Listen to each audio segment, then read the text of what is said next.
Assalamualaikum to Madam Salwa and our beloved classmates. We are from Group 4 and we are going to present about the financial statement analysis of Farmfresh Berhad and Guan Berhad for the year 2022.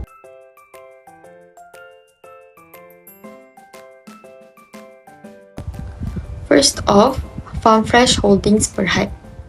Type of business: Malaysian dairy product manufacturer. Farmfresh Berhad is formerly known as the Holstein Milk Company Sdn Berhad. Farmfresh operates two factories, one in Larkin Johor and the other one in Bandar Muazzam Shah Pahang. The combined capacity of these facilities is 12 million litres annually, or an estimated 1 million litres each month. Lloyd 1E formed it in 2009 and Hazana National Berhad owns 30% of it.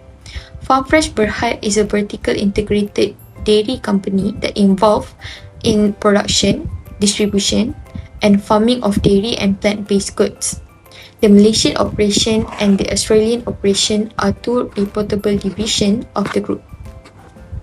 Principal activity: with its headquarters located in Johor Bahru, Malaysia, Farmfresh focuses on manufacturing dairy-based, plant-based milk and yogurt products such as soy, almond and oat milk. All these are an addition to an import section that supplies the Malaysian market with a variety of Australian-made goods.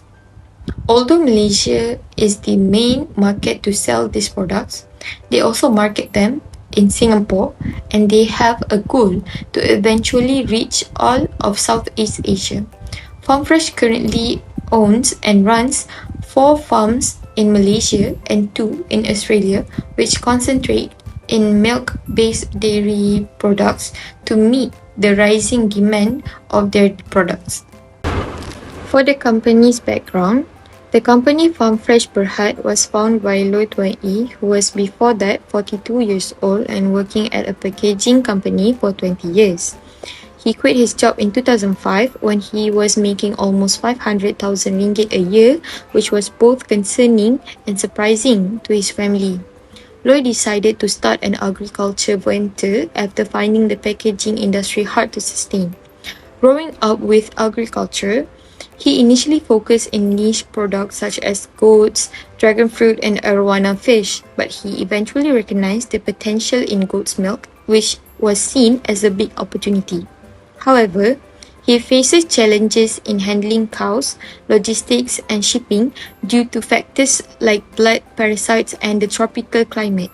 Despite these challenges, the company successfully introduced its milk into supermarkets. Initially, Farmfresh had a smaller and shorter shelf than competitors due to a low equipment investment. So, Lloyd's solution was to spend time with his business partner, who is also his old friend, Azmi Zainal, on the sales floor to assess customer retention. He found good customer retention and scaled up by bringing in Khazanah Nasional, the government strategic investment arm, to promote agriculture as a business. Farmfresh made its debut in the main Bursa market in March 2022 with an IPO market capitalization or approximately 2.5 billion ringgit. So next we have Guan Berhad.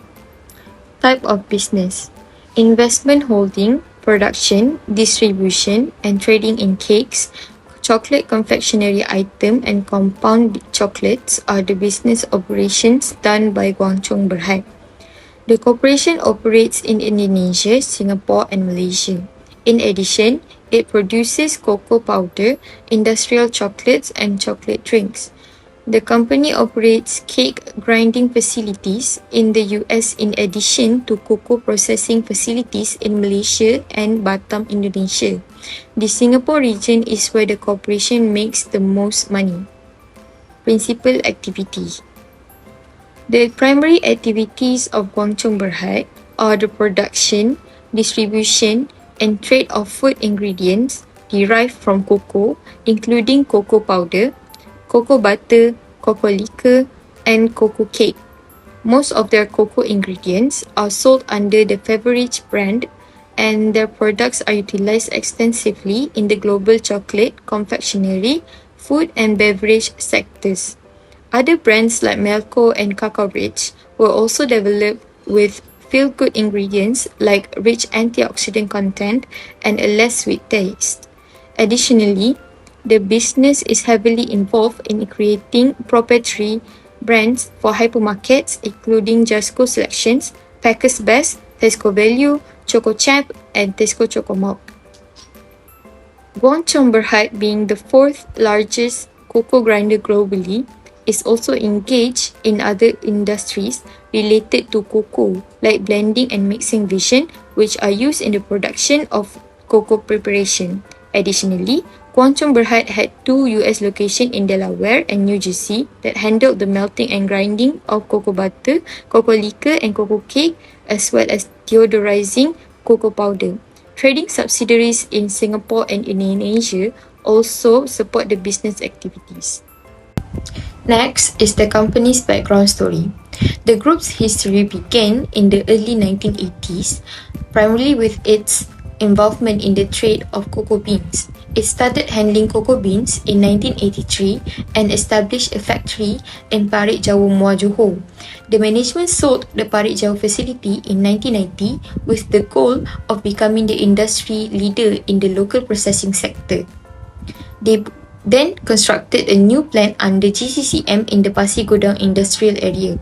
After years of renovation and the spirit of continual improvement, GCCM increased the new plant's yearly capacity to 80,000 MT of bean grinding. The plant's initial capacity was 6,000 MT. Both the domestic and global markets accepted their cocoa products with great enthusiasm. So Guan Berhad was established as a public company in Malaysia on March 22, 2004, and in April 8, 2005, it went public on Bursa Malaysia's main market. The investment holding company Gongcha was founded with 3 subsidiaries, which are Enrich Mix, Guangchong Trading, and Guangchong Cocoa Manufacture. By acquiring a 49% share in Carlyle Cocoa Company LLC, Delaware, through its wholly owned subsidiary GCB America Incorporated, in 2006, the group took significant strides towards broadening its global reach and gaining direct access market into the United States. Hi, my name is ADRINA HANIS and I will continue explaining about liquidity ratio. Liquidity ratio is a financial measurement that computes a company's capability to pay debt commitment and transform assets into cash without outstanding loss. This ratio is vital for evaluating a company's financial performance, specifically its temporary solvency and liquidity. There are 2 types of liquidity ratio. The first one is current ratio and the second one is quick or acid test ratio. Firstly, let's take a look at current ratio. For every 1 ringgit of the current liability, the Farm Fresh Berhad has 3 ringgit and 61 cent of current assets to repay the current liability, while for every 1 ringgit of the current liability, the Guan Berhad has 1 ringgit and 55 cents of current assets to repay the current liability. So this denotes that Farm Fresh Berhad has better capability of paying back their obligations as compared to Guan Berhad. Next, quick or acid test ratio. So for every 1 ringgit of the current liability, the Farm Fresh Berhad has 2 ringgit and 80 cent of its liquid assets to repay the current liability. While for every 1 ringgit of the current liability, the Guan Berhad has 49 cents of liquid assets to repay the current liability. This means that Farm Fresh Berhad is more capable in settling its current obligations as compared to Guan Berhad. Hi, my name is Norsara and I will analyze the performance of both companies in terms of profitability. First one is net profit margin. For net profit margin, Farm Fresh Berhad was able to generate RM 15.65 net profit for every RM1 of its sales, while Guan Berhad only able to generate RM 3.34.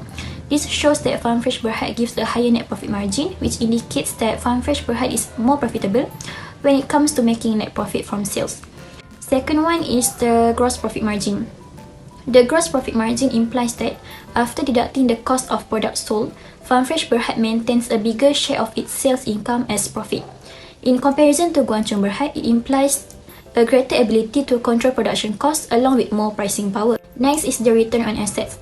From the table, it shows that Farmfresh Berhad earned RM0.0778 for every RM1 of assets, and Guan Chong Berhad earned RM0.0403. This signifies that Farmfresh Berhad has a greater return on assets, implying that Farmfresh Berhad uses its assets more efficiently to generate profit. Last one in terms of profitability is the return on capital employed. Return on capital employed of Farmfresh Berhad states that for every RM1 of the capital used, Farmfresh Berhad was able to generate RM0.0875 operating profit, while Guan Chong Berhad was able to generate RM0.1141. Guan Chong Berhad has a greater return on capital employed, implying better capital utilization and profitability than Farmfresh Berhad. To summarize, Farmfresh Berhad has better performance in terms of capability to generate profit, since Farmfresh Berhad's net profit margin, gross profit margin and return on assets were greater. Guan Chong Berhad, on the other hand, achieved a better return on capital employed than Farmfresh Berhad. Moving on to the third ratio, which is efficiency ratio. Firstly, the inventory turnover. Farmfresh Berhad is more efficient in managing its inventory to generate sales. This is because the company is able to restock its average inventory more frequently than Guan Chong Berhad, which is 3.27 times. Next is the average collection period. Guan Chong Berhad is more efficient in terms of collecting its debt. This is because the company only needs 44 days to get back the money from its debtor compared to Farmfresh Berhad that requires longer duration. The last one is total assets turnover. Guan Chong Berhad is more efficient in using its asset to generate sales. This is because for every RM1 of total average assets, Guan Chong Berhad can generate RM1.24 of net sales, higher than Farmfresh Berhad. In summary, the performance of Guan Chong Berhad is better than Farmfresh Berhad in terms of efficiency ratio. This is shown by the lower average collection period and higher total assets turnover. Hi, my name is Hajar and now I will proceed with the last ratio, which is leverage ratio. The first one is debt ratio. Guan Chong Berhad is considered to have a riskier financial structure compared to Farmfresh Berhad, since Guan Chong Berhad has a higher debt ratio, which is 55.24%, while Farmfresh Berhad only has 39.51% of debt ratio. Next, debt to equity ratio. Guan Chong Berhad used more debt than equity to finance their operation, as the company has 123.39% of contributions of the creditors toward the company's capital, which is higher than Farmfresh Berhad, which is only 65.32%. Lastly, interest coverage ratio, which is the last part for the leverage ratio. From the table, we can see that Guan Chong Berhad has a financial difficulties on paying its financing costs, since the company can only cover the interest charge at a rate of 4.36 times from its earnings before interest and tax. In conclusion, the comprehensive financial statement analysis conducted on both Farmfresh Berhad and Guan Chong Berhad reveals distinct strengths and areas for improvement in both entities. Financial statement analysis is the process of understanding the risk and profitability of a company by analyzing reported financial information.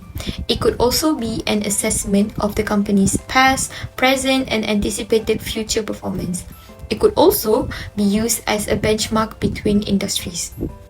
As a potential supplier and investor, the company that will be chosen is Farmfresh Berhad. This is shown in the result of 4 ratios between the companies. Firstly, in liquidity ratio, Farmfresh Berhad appears to be better in both current ratio and quick ratio. This shows how they are more capable of handling debts with their sustainable current assets.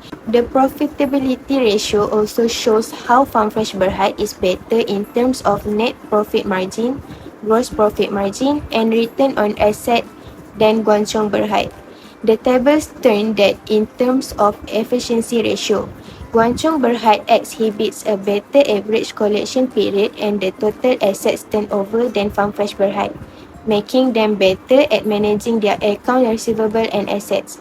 However, Farmfresh Berhad is more capable in managing their inventory. Last but not least, Farmfresh Berhad shows better performance in leverage ratio, as the company are less dependent on leverage, whereas Guan Chong Berhad shows signs of being the riskier side as they have a low amount of profit available to meet the interest expense on the debt.